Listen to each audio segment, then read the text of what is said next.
నమస్తే welcome to our channel. TDP యువనేత మంత్రి లోకేష్ గత కొంతకాలంగా చెబుతున్న రెడ్ బుక్ లోని కీలక పేజీ ఓపెన్ అయిందా? వైసీపీలో కొత్త గుబులు మొదలైందా? రెడ్ బుక్ ఓపెన్ అయిన పేజీ సౌండ్ కి తాడేపల్లి ప్యాలెస్ లో టెన్షన్ తో కూడిన భయం తాలూకు గౌరవం పెరిగిందా అంటే అవుననే అంటున్నాయి రాజకీయ వర్గాలు. వైసీపీ సీనియర్ నేత మాజీ ఎమ్మెల్యే వల్లభనేని వంశీని పోలీసులు అరెస్ట్ చేశారు. గన్నవరం టీడీపీ ఆఫీసు ఉద్యోగి సత్యవర్ధన్ ను బెదిరించి కేసు విత్డ్రా చేసుకునేలా చేయడంతో పాటు ఆయనను కిడ్నాప్ చేశారనే అభియోగాలతో పోలీసులు వంశీని అదుపులోకి తీసుకున్నారు. హైదరాబాద్ లోని మై హోమ్ భూజాలో ఉన్న వంశీని విజయవాడ పోలీసులు అరెస్ట్ చేసి తీసుకెళ్లారు. ఈ అరెస్ట్ వెనుక లోకేష్ రెడ్ బుక్ ఉందని వైసీపీ నేతలు ఒక్కొక్కరు కలుగులో నుండి బయటకు వచ్చి మరీ ఆర్తనాదాలు చేస్తున్నారు. ఇది రెడ్ బుక్ రాజ్యాంగం అని స్పీచ్లు దంచుతున్నారు. వారిలో లోకేష్ యువగళం సందర్భంలో చెప్పిన రెడ్ బుక్ పని ఇప్పుడు మొదలైందని వ్యాఖ్యానిస్తున్నారు వైసీపీ నేతలు. వల్లభనేని వంశీని అరెస్ట్ చేయడంతో వైసీపీలోని కొంతమంది నేతలు ఉలిక్కిపడ్డారు. 2019 నుండి 24 మధ్య టీడీపీ అధినేత,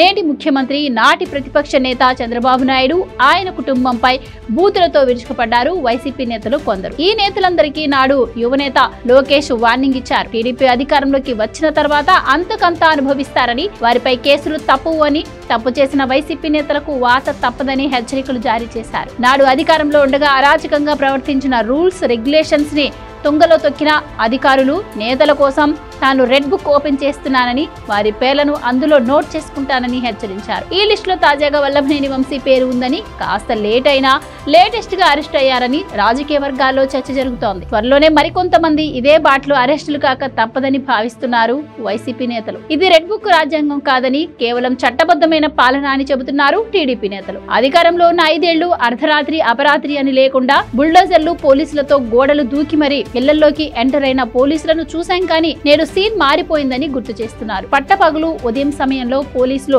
వల్లభనేని వంశీ ఉన్న ఇంట్లోకి వెళ్లి అరెస్టు వారెంట్ చూపి జీప్ ఎక్కించారు. రెడ్ బుక్ రాజ్యాంగం అయితే కథ వేరేలా ఉండేది. ఇది చట్టబద్ధంగా వల్లభనేని వంశీ చేసిన తప్పుల కారణంగానే అరెస్ట్ చేశారని వ్యాఖ్యానిస్తున్నారు టీడీపీ నేతలు. ఏది ఏమైనా ఏపీలో కీలక పరిణామాలు చోటు చేసుకుంటున్నాయి. వల్లభనేని అరెస్టుతో జగన్ టీంలో కలవరం మొదలైంది. ముఖ్యంగా నాడు నోటికి పని చెప్పిన వారికి నేడు జైలు బాట పడుతున్నారు. రాబోయే రోజుల్లో మరెంత మంది ఇదే రీతిలో అరెస్ట్ అవుతారో చూడాలి. Please subscribe to Leo news for more videos.